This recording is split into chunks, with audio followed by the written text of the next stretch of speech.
श्री गुरुवे नमः। आज गुरुवार के दिन हम गुरुवार की कथा अर्थात बृहस्पति की कथा का श्रवण करेंगे। यह विष्णु भगवान का व्रत है। गुरुवार व्रत की कथा सुनने से मिलेगी देव बृहस्पति की कृपा। देव गुरु बृहस्पति को बुद्धि और शिक्षा का कारक माना जाता है। गुरुवार को बृहस्पति देव की पूजा करने से धन, विद्या, मान सम्मान, प्रतिष्ठा और कई प्रकार की मनोवांछित फल की प्राप्ति होती है। धार्मिक ग्रंथों के अनुसार गुरुवार को भगवान बृहस्पति की पूजा का विधान है। गुरुवार के दिन व्रत और कथा को सुनने से घर परिवार में सुख समृद्धि बनी रहती है। आइए सुनते हैं गुरुवार की व्रत कथा। कथा के अनुसार प्राचीन काल की बात है।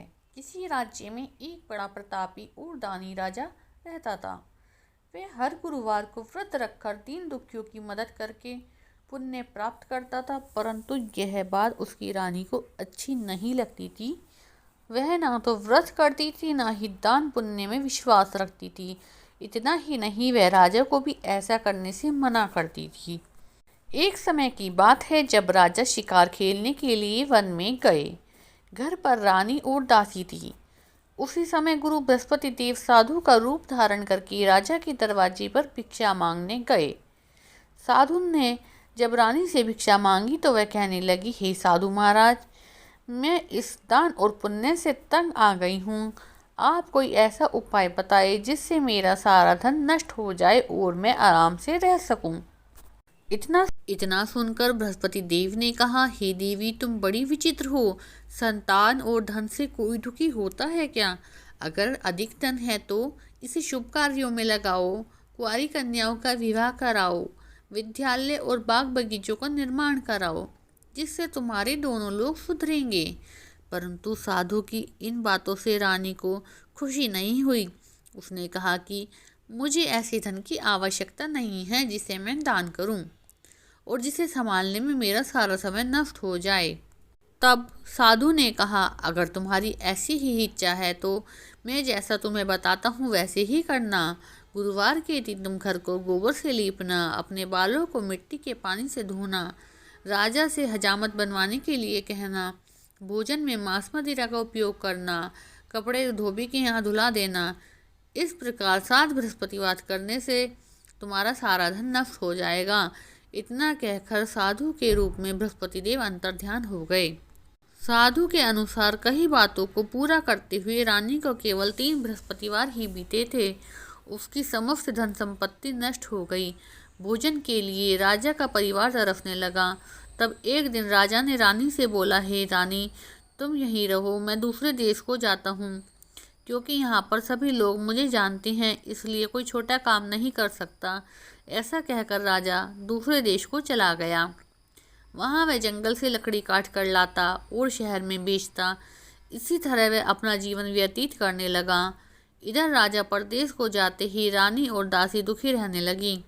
एक बार जब रानी और दासी को 7 दिन तक बिना भोजन के रहना पड़ा तो रानी ने अपनी दासी से कहा, हे दासी, पास ही के नगर में मेरी बहन रहती है। वह बड़ी धनवान है, तो उसके पास जा, कुछ ले आ, ताकि थोड़ी गुजर बसर हो सके। दासी रानी की बहन के पास गई। उस दिन गुरुवार का दिन था। रानी की बहन उस समय बृहस्पतिवार व्रत की कथा सुन रही थी। दासी ने रानी की बहन को अपनी रानी का संदेश दिया, लेकिन रानी की बड़ी बहन ने कोई उत्तर नहीं दिया। जब दासी को रानी की बहन से कोई उत्तर नहीं मिला तो वह बहुत दुखी हुई और क्रोध भी आया। दासी ने वापस आकर रानी को सारी बात बता दी। यह सुनकर रानी ने अपने भाग्य को कोसा। उधर रानी की बहन ने सोचा कि मेरी बहन की दासी आई थी, परंतु उससे कुछ नहीं बोली, इसलिए वह बहुत दुखी होगी। अपनी कथा सुनकर और अपनी पूजा समाप्त करके वह अपनी बहन के घर आई और कहने लगी, हे बहन, मैं बृहस्पतिवार का व्रत कर रही थी। तुम्हारी दासी आई थी, परंतु जब तक कथा होती है तब तक न उठते हैं न बोलते हैं, इसलिए मैं नहीं बोली। बताओ दासी क्यों आई थी? रानी बोली, बहन, तुमसे क्या छिपाऊं, हमारे घर में तो खाने तक को अनाज नहीं है। ऐसा कहते कहते रानी की आँख भर आई। उसने दासी समेत पिछले 7 दिनों से भूखे रहने की पूरी बात बहन को बता दी। रानी की बहन बोली, देखो बहन, भगवान बृहस्पति देव सभी मनोकामनाओं को पूर्ण करते हैं। देखो शायद तुम्हारे घर में अनाज रखा हो। पहले तो रानी को विश्वास नहीं हुआ, पर बहन के आग्रह करने पर उसने दासी को अंदर भेजा और सचमुच अनाज से भरा एक घड़ा मिला। यह देखकर दासी को बड़ी हैरानी हुई। दासी रानी से कहने लगी, हे रानी, जब हमको भोजन नहीं मिलता तो हम व्रत ही तो करते हैं, इसलिए क्यों ना इसके व्रत और कथा की विधि पूछ ली जाए ताकि हम भी व्रत कर सकें। तब रानी ने अपनी बहन से बृहस्पतिवार व्रत के बारे में पूछा।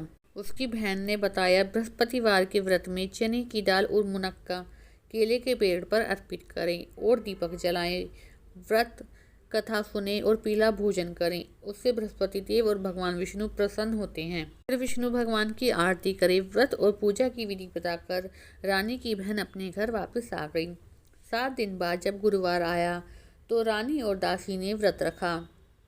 वह घुड़साल में जाकर चना और गुड़ ले आई। फिर उसने केले की जड़ में विष्णु भगवान की पूजा की। अब पीला भोजन की चिंता दोनों को हुई, क्योंकि उन्होंने व्रत रखा था, इसलिए बृहस्पति देव उनसे प्रसन्न थे। वह एक साधारण व्यक्ति का रूप धारण करके आए। 2 थालों में पीला भोजन दासी को दे गए। भोजन पाकर दासी प्रसन्न हुई और फिर रानी ने साथ मिलकर भोजन ग्रहण किया। उसके बाद वह सभी गुरुवार को व्रत और पूजा करने लगे। बृहस्पति देव की कृपा से उनके पास फिर से धन संपत्ति आ गई, परंतु रानी फिर से अपनी की तरह आलस्य करने लगी। तब दासी बोली, देखो रानी, तुम पहले भी इस प्रकार आलस्य करती थी। तुम्हें धन रखने में कष्ट होता था, इस कारण सभी धन नष्ट हो गया। जब देव बृहस्पति की कृपा से धन मिला है तो तुम फिर से आलस्य होने लगा है। रानी को समझाते हुए दासी कहती है कि बड़ी मुसीबतों के बाद से हमने ये धन पाया है, इसलिए अब हमें दान पुण्य करना चाहिए, भूखों को भोजन कराना चाहिए, धन को शुभ कार्यों में खर्च करना चाहिए। इससे तुम्हारे कुल का यश बढ़ेगा, स्वर्ग की प्राप्ति होगी, पितृ प्रसन्न होंगे। दासी की बात मानकर रानी अपना शुभ कामों में धन खर्च करने लगी। उससे पूरे नगर में उसका यश बढ़ने लगा। बृहस्पतिवार व्रत कथा के बाद श्रद्धा के अनुसार आरती करनी चाहिए। इसके बाद प्रसाद बांटकर उसे ग्रहण करना चाहिए। तो बृहस्पति महाराज की जय हो।